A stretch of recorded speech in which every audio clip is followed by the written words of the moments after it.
तो आपको बताएं, बाबा सिद्दीकी की हत्या मामले में जांच अब तेज हो गई है। मुंबई क्राइम ब्रांच लगातार हत्या की जांच कर रही है। मुंबई क्राइम ब्रांच ने घटनास्थल का मुआयना किया है और आपको बता दें, सियासी रंजिश में सुपारी किलिंग के एंगल से जांच हो रही है। SRA प्रोजेक्ट और लॉरेंस बिश्नोई गैंग के एंगल से जांच हो रही है।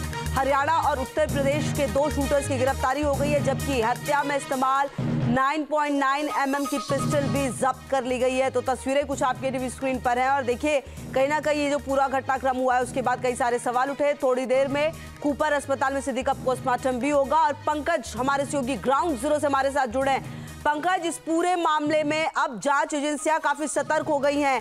9.9 mm की पिस्टल जो है वो भी जब्त कर ली गई है। इस पूरे मामले में आपके पास क्या अपडेट है, क्योंकि पोस्टमार्टम भी आपसे थोड़ी देर के बाद होगा?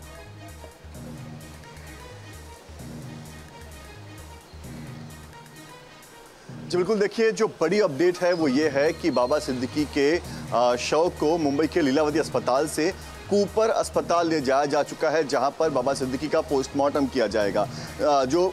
इस पूरे मामले में सबसे पहले बता दूं मैं आपको कि इस वक्त मैं घटना स्थल पर मौजूद हूं, जहां पर ये पूरी घटना हुई थी। मैं आपको सिलसिलेवार तरीके से बताऊंगा कि कैसे इस घटना को अंजाम दिया गया, लेकिन सबसे पहले मैं आपको वो स्पॉट दिखा रहा हूं जहां पर ये फायरिंग की गई है। आप देख सकते हैं किस तरह से पुलिस ने यहाँ पर घेराबंदी करके रखी हुई है।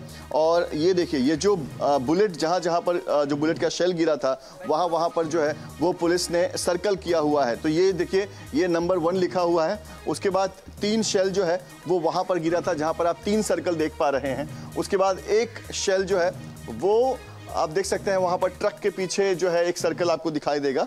और छठा जो शेल गिरा था वो यहाँ पर ये ट्रक के दूसरी तरफ आपको दिखाई देगा। तो कुल 6 राउंड फायरिंग की गई थी और 6 के जो निशान हैं, जो बुलेट मार्क्स हैं, वो आप यहाँ पर देख सकते हैं। अब ये पूरी घटना कैसे हुई ये मैं आपको समझाता हूँ। कल दशहरे की शाम थी और यहाँ पर जो है वो विसर्जन यात्रा निकल रही थी। देवी माँ का विसर्जन यात्रा यहाँ से निकाला जा रहा था। ये पूरी सड़क जो है वो लोगों से भरी हुई थी। जीशान सिद्दीकी जो कि बाबा सिद्दीकी के बेटे हैं, उनका ऑफिस जो है वो यहाँ पास में है। ये देखिए, यहाँ पर जीशान सिद्दीकी का कार्यालय है और बाबा सिद्दीकी वहीं पर पहुंचे थे। ये सामने आपको मैं दिखा पा रहा हूँ जीशान सिद्दीकी का कार्यालय। वहाँ पर भी पुलिस जो है वो बड़ी संख्या में पुलिस वहाँ पर भी मौजूद है। यहाँ पर पुलिस की गाड़ियाँ आपको दिखाई देंगी। और देखिए, जीशान सिद्दीकी कार्यालय के बाहर ही पुलिस के जो जवान हैं वो आपको दिखाई देंगे।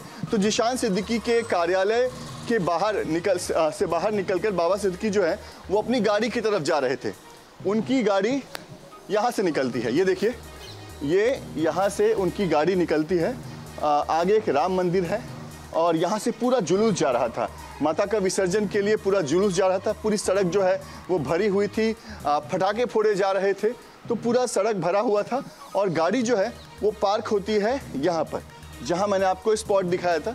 वहाँ पर बाबा सिद्दीकी की गाड़ी जो है वो पार्क थी और उसके आगे जीशान सिद्दीकी गाड़ी थी। सबसे पहले जीशान सिद्दीकी निकल गए। उसके बाद बाबा सिद्दीकी अपनी कार के पास पहुंच ही रहे थे कि पहले से ही यहाँ घात लगाए बैठे शूटर्स ने अचानक से आकर उन्होंने फायरिंग शुरू कर दी। कई राउंड फायरिंग के बाद बाबा सिद्दीकी वहीं पर गिर पड़े। करीब 9:17 तब हो रहा था जबकि ये घटना है। और फिर जो आरोपी थे वो यहाँ से भागना शुरू करते हैं सामने की तरफ। सामने जो है वो हाईवे है, सामने कलानगर जंक्शन आप यहाँ से जा सकते हैं। तो सामने हाईवे की तरफ भागने की कोशिश कर रहे थे। लोगों ने शोर मचाना शुरू किया। हाईवे की तरफ जो पुलिस की नाकाबंदी थी वहाँ पर पुलिस ने एक आरोपी को पकड़ा। दूसरा आरोपी पास ही वहाँ पर एक गार्डन है, गार्डन के अंदर उसने छुपने की कोशिश की, लेकिन वो भी पकड़ा गया।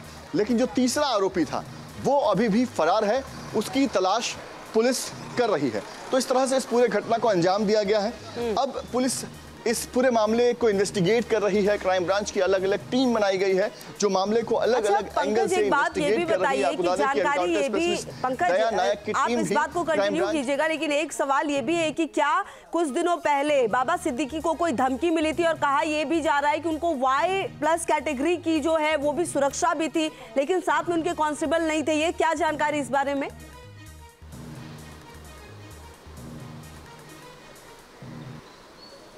देखिए, इस पर आपको साफ कर दूं कि कुछ समय पहले, करीब 15 दिन पहले की बात बताई जा रही है कि बाबा सिद्दीकी को एक थ्रेट आया था, जिसके बाद बाबा सिद्दीकी ने इस बात की जानकारी जो है वो पुलिस के बड़े अधिकारियों को दी थी और सरकार में भी कुछ लोगों को उन्होंने इस बारे में जानकारी दी थी। इसके बाद एक प्रोसेस शुरू हो गया था कि बाबा सिद्दीकी को वाई कैटेगरी की सुरक्षा दी जाए। हालांकि ये प्रोसेस पूरा ही होने वाला था, ये प्रोसेस पूरा नहीं हुआ था। वाई कैटेगरी की सुरक्षा उनको मिल पाती उसके पहले कल रात उनकी हत्या कर दी गई।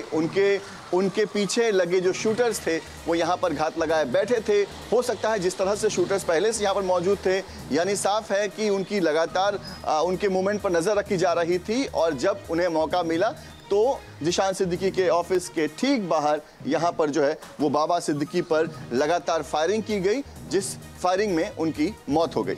जी बिल्कुल। और पंकज, अब देखना ये भी होगा कि जो तीसरा आरोपी है उसके बारे में क्या जानकारी मिल पाती है, लगातार इस पर भी नजर रहेगी पंकज। और कहीं ना कहीं देखना ये भी होगा कि जो नाकाबंदी की गई है वो कितनी सफल रहती है, लगातार नजर रहेगी। बहुत शुक्रिया आपका।